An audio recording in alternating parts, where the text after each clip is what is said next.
ABC में करोड़पति पति। सूरज के जीवन का एक ही फंडा था कि मेहनत तो गधा भी करता है, घर बैठे जो कमाए समझदार वही होता है। इसीलिए उसने कभी नौकरी ही नहीं ढूंढी। इस बात से हालांकि उसकी पत्नी शिखा बिल्कुल भी अग्री नहीं करती थी, पर फिर भी सूरज को समझाना बेकार था।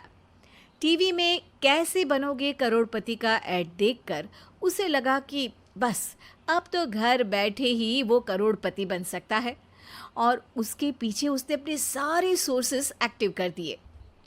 2 हफ्ते में उसके कलीग के साले के पड़ोसी के बेटे का सोर्स निकलता है जो कि उसे शो में पहुंचा सकता है, और सूरज उससे मिलने चला जाता है। अच्छा, तो हमें मुकेश जी बता रहे थे कि आप हमें शो में पहुंचा सकते हैं।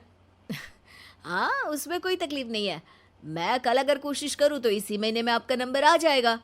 अरे ये तो बहुत बढ़िया हो गया। अच्छा, वो सिलेबस और क्वेश्चन पेपर का कोई जुगाड़ है क्या? हैं? उसका तो कोई जुगाड़ नहीं है। तो वो वाकई में कुछ भी पूछ सकते हैं? हाँ, वो तो बच्चन जी पर है, जो पढ़ते हैं वो पूछ लेते हैं। पहली कोशिश फेल होने पर अब सूरज के सामने एक बहुत बड़ा सवाल था कि आखिर जवाब कहाँ से लाए। तब शिखा ने एक सजेशन दिया, क्यों ना सूरज अपने चचेरे भाई सुमित से मदद मांगे, जो कि यूपीएससी की तैयारी कर रहा था। हालांकि इतनी मेहनत करना सूरज को समझ में नहीं आता था, पर कोई और रास्ता ना मिलने पर वो आखिर सुमित से बात करता है। अरे सुमित, हमारा कैसे बनोगे करोड़पति के लिए सिलेक्शन होने वाला है। तुम हमें थोड़े चिट बनाने में मदद करोगे क्या? अरे भैया, चिट बनाए तो सालों हो गए, उसमें हमारा एक्सपर्टीज नहीं है, बल्कि आप बोलो तो हम आपकी पढ़ने में ज़रूर मदद कर सकते हैं। हट, कैसी अनाप शराब बातें कर रहा है तू। सूरज ने सुमित को मना तो कर दिया था, पर तैयारी करने के सिवाय कोई चारा उसे दिख भी नहीं रहा था। खासकर जब 12 के पेपर लीक करने के एक्सपर्ट शुक्ला जो भी हाथ जोड़ लेते हैं। आखिर सूरज को सुमित के पास जाना ही पड़ा, और उसने सुमित और शिखा से वादा किया कि वो बहुत मेहनत करेगा। 1 महीने की तैयारी के बाद फाइनल हुआ कि शो से 1 हफ्ते पहले एक ट्रायल खेला जाएगा, जहां पर सारे रिश्तेदार ऑडियंस की जगह पर होंगे और शिखा सवाल पूछेगी। दूर दराज से भी रिश्तेदार आकर हाजिर हो गए देखने कि आखिर कैसे बनेगा सुमित करोड़पति। सब कुछ सेट था, और इतने में सूरज आकर अपना स्पीच देता है। ये 1 महीना मेरे लिए आसान नहीं था, पर अपने भाई सुमित और अपनी पत्नी शिखा की मदद से मैं इतनी दूर पहुंच पाया हूँ। मेरे मम्मी पापा के आशीर्वाद ने भी बहुत साथ दिया है मेरा। मैं उम्मीद करता हूँ कि आज के शो में आप लोगों को बहुत मज़ा आएगा। साक्षी पहला सवाल पूछती है और पूरे कमरे में सन्नाटा छा जाता है। इंडिया में कितने स्टेट्स हैं? 3, सॉलिड, लिक्विड और गैस। अरे रुकिए, तो ऑप्शंस तो देने दीजिए। इतने में 5वीं कक्षा का चिंटू बोल उठता है। अरे क्या मामा, आप तो पहले सवाल पर ही आउट हो गए। अरे बेटा, पहला सवाल तो ट्रायल होता है ना। अरे तुम अब देखना। देखने जैसी बात तो थी ही। सूरज को इतना शांत किसी ने नहीं देखा था।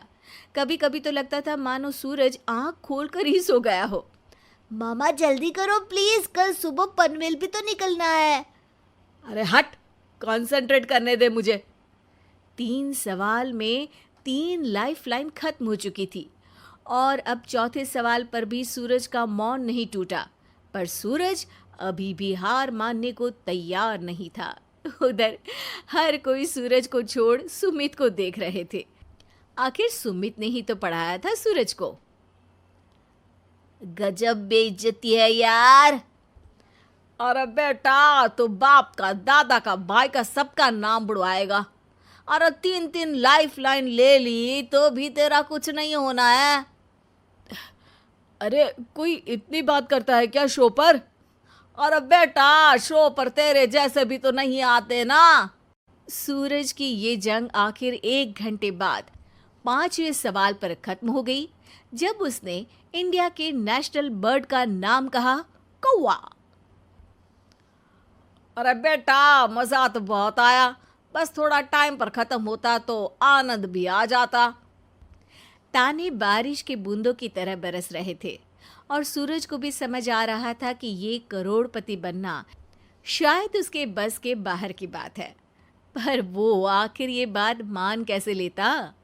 वो सख्त लौंडा जो ठहरा, उसने सोचा कि बेइज्जती तो हो ही चुकी है, पर अगर मैं हार नहीं मानूं तो शायद कुछ हो सकता है।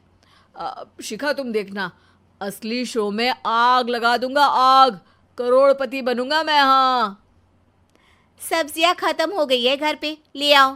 पहले पति बन जाओ, फिर करोड़पति बनना। अरे गजब बेइज्जती है यार। बेटा, अभी तो घर पर ही हुई है, 1 हफ्ते में तो तुम देश के सामने करवा कर आओगे। वैसे जब टीवी पर जाओ ना तो बस अपने मम्मी का ही नाम लेना, ठीक है? कोई पूछे तो बोलना कि पापा नहीं है मेरे। अरे पढ़ाई की, पेपर निकलवाए, इतने सारे लोगों को खाना खिलवाया, क्या फ़र्क पड़ा? इसीलिए मैं कहता हूँ कि मेहनत तो गधा भी करता है, घर बैठे जो कमाए वही सिकंदर। लेकिन मामा, गधे भी जानते हैं कि हमारा राष्ट्रीय पक्षी मोर है।